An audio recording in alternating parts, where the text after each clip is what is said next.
کہ اس کے بارے میں ہمارے جو شبہات ہیں وہ ختم ہو جائیں۔ تو سب سے پہلے استاذ جی میں آپ سے یہ پوچھنا چاہوں گا کہ مدارس بل جو 26ویں آئینی ترمیم میں شامل کیا گیا تھا یہ کیا ہے؟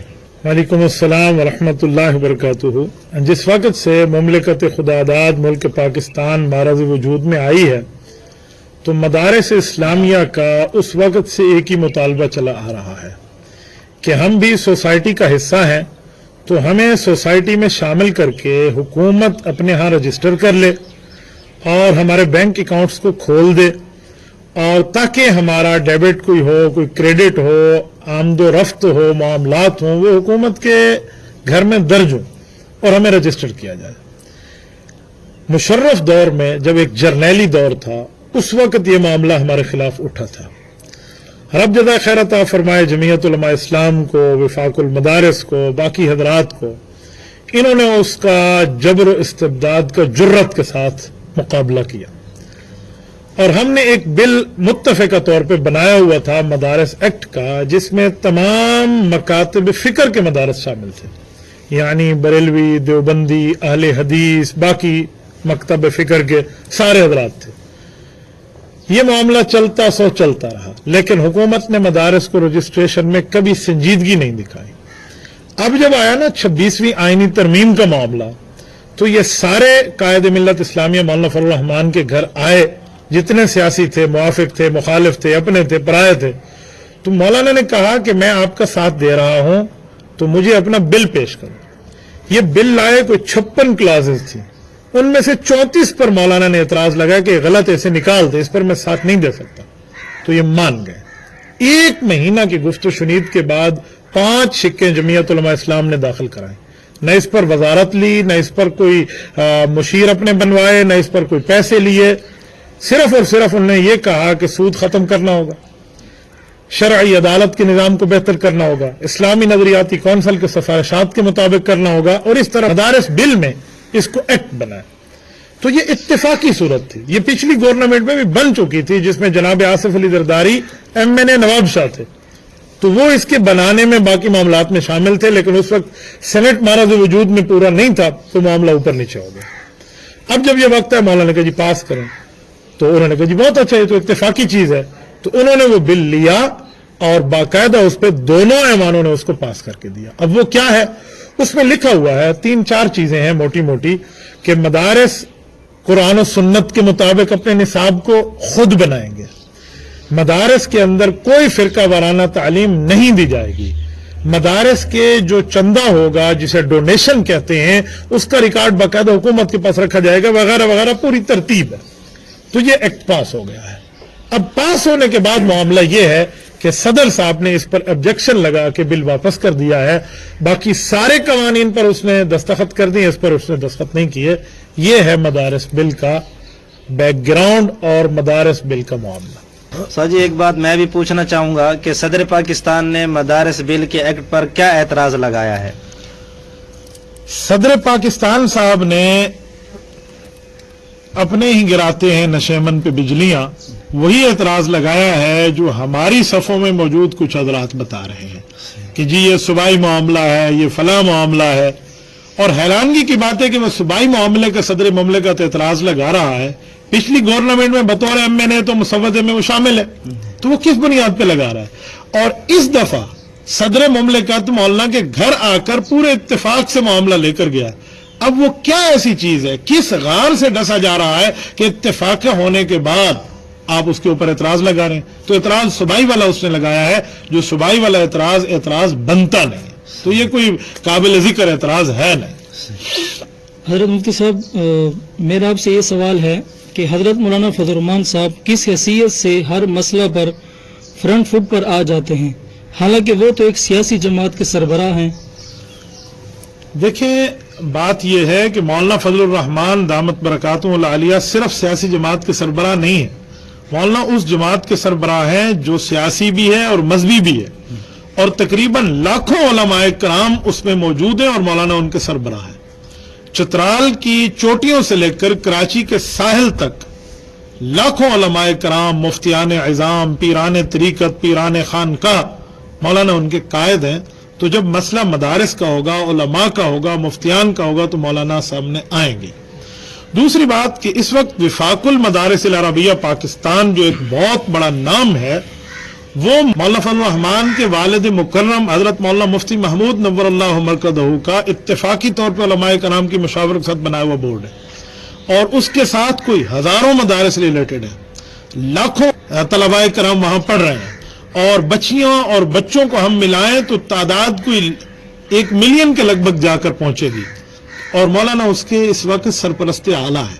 شیخ الاسلام مفتی تقی عثمانی دامت برکاتہم صدر ہیں، قاری محمد حنیف جلندری صاحب اگر اس کے جنرل سیکرٹری ہیں تو مولانا ان کے سرپرست اعلیٰ ہیں۔ تو یہ مولانا کا مسئلہ ہے، مولانا تو مقابلے میں آئیں گے، سامنے آئیں گے، اور مولانا کی قیادت پر تمام وفاق المدارس عربیہ پاکستان کی جماعتیں اعتماد بھی کر رہے ہیں۔ اچھا استاد جی، ایک سوال یہ ہے کہ یہ جامعۃ الرشید والوں نے ایک اعتراض اٹھایا ہے، وہ کہتے ہیں کہ ان مدارس کو وزارت تعلیم کے تحت رجسٹر کیوں نہیں کرتے، اور اس کو مولانا فضل الرحمان صاحب کا ذاتی موقف جو ہے نا وہ سمجھتے ہیں۔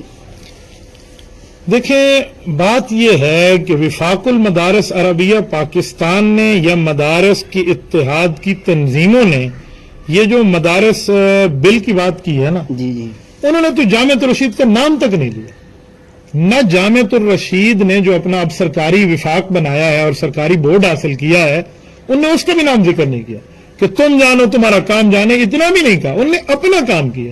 تو جب وفاق یا وفاق کا کوئی رہنما جامعۃ الرشید کو یا کسی سرکاری وفاق کو یا سرکاری بورڈ کو اپنا مد مقابل نہیں کہہ رہا، تو جامعۃ الرشید کو کیا حق پہنچتا ہے وہ ہمارے معاملات میں آ کر پاؤں اٹکائے؟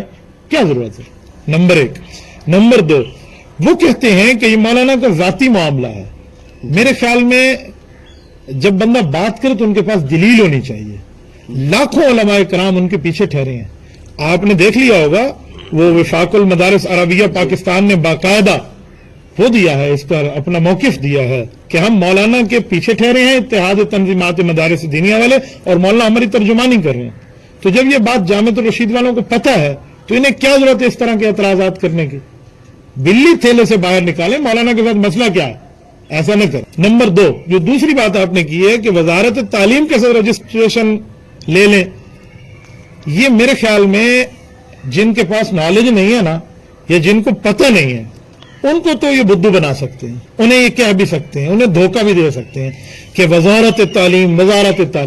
میں اس پر 2-3 باتیں کروں گا۔ وزارت تعلیم کے ماتحت اگر رجسٹریشن ہو جائے، جتنے اسکول ہیں، کالجز ہیں، یونیورسٹیز ہیں، یہ سارے وزارت تعلیم کے ساتھ رجسٹریشن میں شامل ہے نا، تو مجھے بتائیں پوری دنیا میں ہمارا تعلیمی حساب سے کون سا نمبر ہے؟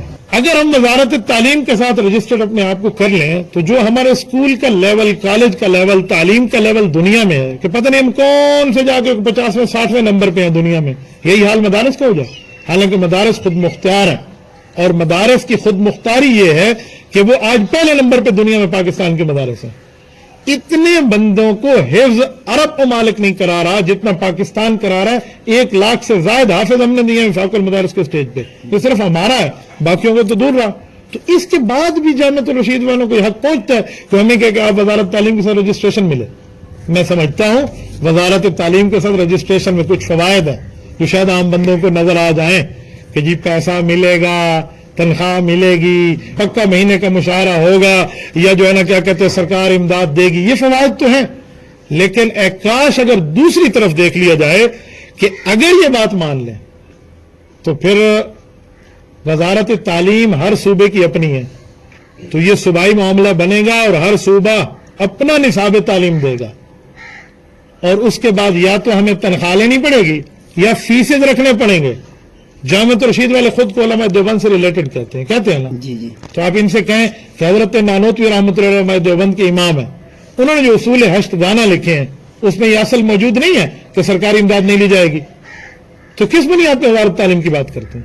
کیا اس میں یہ چیز موجود نہیں ہے کہ اگر فیصد لینے کی بات یا غالباً تنخواہ لینے کی بات اگر یہ ہو جائے تو رجوع اللہ ختم ہو جائے گا کہ پکا مجھے تنخواہ مہینے کا مل رہا ہے، میں کیوں طلبا کے ساتھ محنت کروں؟ کیا اس میں چیز موجود نہیں ہے کہ جو ہے نا کیا کہتے ہیں جو ہمارے ساتھ سرکاری مداخلت آ جائے گی تو سرکاری مداخلت پہ ہمارا نظام تعلیم علماء نہیں بنا پائیں گے؟ تو اصول ہستگانہ کو نہیں دیکھیں گے جو مدارس کی بنیاد ہے، ایسے تھوڑی ہے کہ آج کے چند طلبا کو آپ سامنے بٹھا کے کہہ دیں جو وزارت تعلیم کے ساتھ آ جائیں. یاد رکھیں اگر وزارت تعلیم کے ساتھ رجسٹریشن ہو گئی خود مختاری ختم ہو جائے گی. مولانا یہ جو ہمارے تمام مدارس کے بورڈوں کا اتحاد ہے یہ تو گیا, ہم تو کبھی کوئی مشترکہ بات نہیں کر سکیں گے. اور اس کے ساتھ یاد رکھیں جب یہ ہمارا اتحاد ختم ہو جائے گا تو ہم مالی نظام میں حکومت کے پچھلک بن جائیں گے, اور وہ جو دیں گے وہی لیں گے, یہ کریں گے وہ کریں گے, یہ معاملہ ان کا آ جائے گا. اور جب وہ ہمیں پیسے دیں گے تو کہیں گے ہماری بلی ہمیں میں آؤ, ہم آپ کو نصاب بنا کے دیں گے. اور ان کا نصاب کیا ہے؟ آج تک ہم کالج میں روتے پھر رہے ہیں, کتنے غلطیاں ان کے نصاب کے اندر. میں نے کالج یونیورسٹی دونوں پڑھے ہیں, میں نہیں جانتا ان کے نصاب تعلیم میں کیا مسئلہ ہے, آج تک ہم بتاتے آ رہے ہیں. تو ان نے اپنی غلطیاں ٹھیک نہیں کی, الٹا ہمارے پاس آ گئے. اور اس کے ساتھ جو حکومتی مداخلت ہوگی, ہر 5 سال بعد حکومت بدلے گی, چاہے وہ اسٹیبلشمنٹ کی حکومت ہو, نیم اسٹیبلشمنٹ کی ہو یا عوامی ہو, جو بھی آئے گی اپنی مرضی کا نصاب تعلیم داخل کرے گی. اب کیا کریں گے اس کو؟ تو اس لیے جامعہ والوں کو کچھ سوچنا چاہیے کہ کون سی باتیں آپ لوگ ہمارے ساتھ کر رہے ہیں. میرا یہ سوال ہے کہ اس کے متعلق وفاق المدارس العربیہ پاکستان کا کیا موقف ہے؟ وفاق المدارس عربیہ پاکستان کا موقف آ چکا ہے اور باقاعدہ طور پہ شیخ الاسلام مولانا مفتی محمد تقی عثمانی دامت برکاتہ العالیہ کی گفتگو بھی شاید آپ سن چکے ہوں, اور اسی طرح مولانا فضل الرحمان سرپرست اعلیٰ ہیں, ان کا موقف بھی آ چکا ہے. اور مستقل طور پہ یہ وفاق المدارس عربیہ پاکستان کا میڈیا سینٹر ہے, وفاق المدارس عربیہ پاکستان, یہ انہوں نے مستقل اس کو جاری کر دیا ہے. یہ دیکھیں آپ, یہ مستقل طور کے اوپر انہوں نے جاری کیا ہے, اور اس میں یہ لفظ موجود ہے کہ یہ جو حکومت تاخیری حربے کر رہی ہے یہ نیک شگون مدارس کے لیے نہیں ہے. مدارس کے لاکھوں طلبہ طالبات کو بنیادی حقوق سے آپ ختم کر رہے ہیں, اور ہمیں سوسائٹی ایکٹ کے ساتھ آپ کیوں ہمیں وہ نہیں کرتے, کیا نام ہے, رجسٹرڈ کیوں نہیں کرتے. فرمایا کہ کبھی بھی مدارس والوں نے احتجاج کا راستہ اختیار نہیں کیا. حکومت ہمیں دھکیل رہی ہے کہ تم احتجاج کے راستے پہ آؤ, تم ٹکراؤ کے راستے پہ آؤ, تم لڑائی کے راستے پہ. جیسے حضرت مولانا فضل الرحمان صاحب نے نہیں فرمایا کہ ہم نے تمہارے ساتھ اعلان جنگ نہیں کیا, تم ہمارے ساتھ اعلان جنگ کر رہے ہو. بھئی مدرسہ اپنے آپ کو رجسٹرڈ کروانا چاہتا ہے, آپ اس کی بنیادی حقوق جسے کہتے ہیں فنڈامنٹل آف رائٹس بھی نہیں دیتے. آپ مجھ سے پوچھیں نا کہ میری ضرورت کیا ہے, میری ریکوائرمنٹ کیا ہے, میری نیڈ کیا ہے, ہماری حاجت کیا ہے, میری ضرورت کیا ہے. ہم سے پوچھے بھائی یار آپ جو مرضی کریں. تو وفاق المدارس نے اپنا موقف دیا ہے. اور ابھی جو آپ بات فرما رہے تھے نا کہ مولانا کا کیا معاملہ ہے, یہ وفاق المدارس کا لفظ ہے کہ مولانا فضل الرحمان کی مدارس کے حوالے سے کاوشیں قابل تو دیکھ لیں آپ. تو اب بھی لوگ کہیں کہ حضرت مولانا کے اس میں کیا معاملہ ہے, اور یقین مانے انہوں نے وہاں ایک جملہ کہا ہے. انہوں نے کہا کہ مولانا فضل الرحمان صاحب نے حکومت مخالف تحریک چلانے کا عندیہ دیا نا, تو ہم وفاق المدارس والے اور 4 صوبوں کے ذمہ داران نام لکھیں کہ ان حضرات نے بھی اپنے ایک مشترکہ بیان میں گہری تشویش کا اظہار کیا ہے اور مولانا کے کردار پر ان کو خراج تحسین پیش کیا. وفاق المدارس کے تو یہی موقف ہے. تو لہٰذا ان حضرات کو سوچنا چاہیے کہ ہم اپنے معاملات کہاں تک لے کے چل گئے ہیں. ایسے نہیں ہوتا. جامعۃ الرشید جانے, سرکاری بورڈ جانے, سرکاری وفاق جانے, ہمارا وہ معاملہ نہیں ہے. ہماری اتحاد تنظیمات مدارس دینیہ اپنی جگہ ہے, وہاں علماء دیوبند بھی ہیں, بریلوی علماء بھی ہیں, اس طرح اہل حدیث علماء بھی ہیں, باقی مکتبہ فکر کے بھی حضرات ہیں. تو ہمارا اپنا معاملہ ہے, ہم جانے حکومت جانے, وہ تو پہلے سے سرکار سے ووٹ لے چکے ہیں, لہذا انہیں اس معاملے میں آنے کی ضرورت نہیں ہے. اللہ آپ کو خوش رکھے. میری طبیعت کا معاملہ بھی کافی ہے, تو آپ کے اگر سوالات پورے ہو گئے ہوں تو میں کچھ اپنا